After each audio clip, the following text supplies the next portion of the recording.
I guess going back to basics, it's one, the ease of being able to set up DMARC is one thing, and that was extremely easy to do.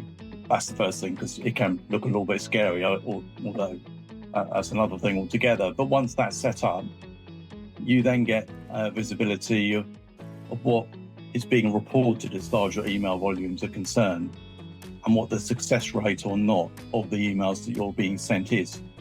And it's just information you can't get in any other way, because you can see what emails go out, but you can't see what is received. Other than a report telling you that the system has received it, you then don't know what's happened to that email. Whether it be our business as usual email or marketing email, it's allowed us to tailor our settings to ensure that the emails that are genuine from Blue Cube Travel are in fact delivered. In some respects, it's easy for Blue Cube Travel domains, but where you've got third-party solutions such as mail shots and cloud services sending on behalf automated emails or automation that operates on a subdomain, to be able to include those as part of your visibility is very powerful. And more importantly, it allows us to capture things that aren't delivered and then address that and put that into the allowed list so that we know that our emails are being delivered.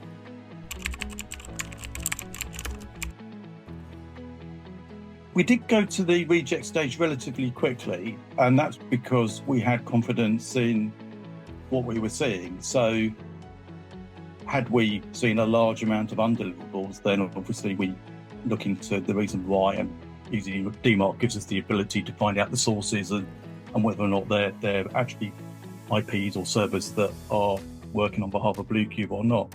Once we understood that, after running a test policy for a while, that actually our deliverability rate was extremely high, then we put into place the reject, and obviously then you're a little bit more nervous and you go back in and make sure that suddenly things are still good, and obviously it shouldn't change anything at all other than the ones that are mistreated. And for our business, email is a critical communication solution, and it's time critical.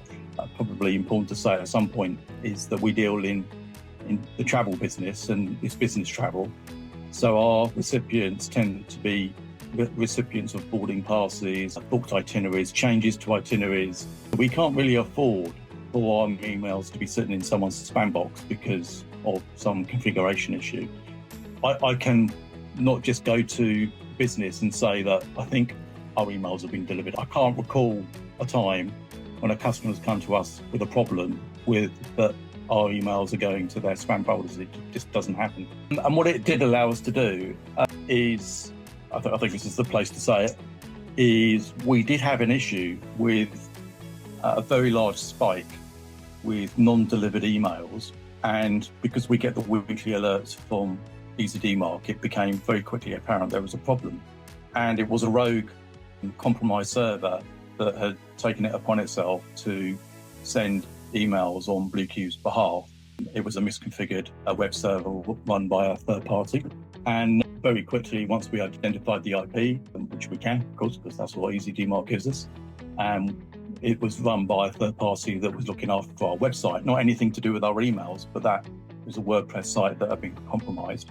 We were literally within a day able to shut that down and stop those emails from being sent in the first place. Had we not got visibility of emails being sent on our behalf, that could still be running a year later. We just wouldn't have known anything about it at all, unless someone had complained. But then you don't know where the emails are going. I mean, that alone, just from a brand integrity perspective and assurance that the tool's doing its job quickly and properly, it pays for itself, in my opinion.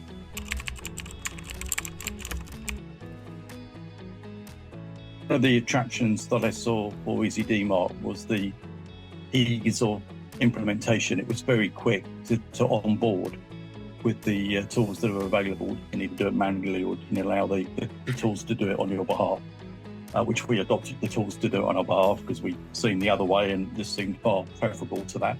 And there were other things that we could manage as well. And I'd already looked at, it was around the time that MTS came about, and I looked at implementing MTS manually.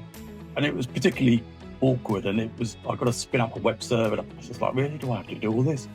And then EasyDMARC, I've got to just set this up. And it was literally click a box, put a couple of details in, and it works. It was minutes instead of mucking around with spinning up stuff. When I looked at what that could do, what the free tools could do, and after a trial period, it really wasn't a difficult decision to make. That's how we ended up with EasyDMARC.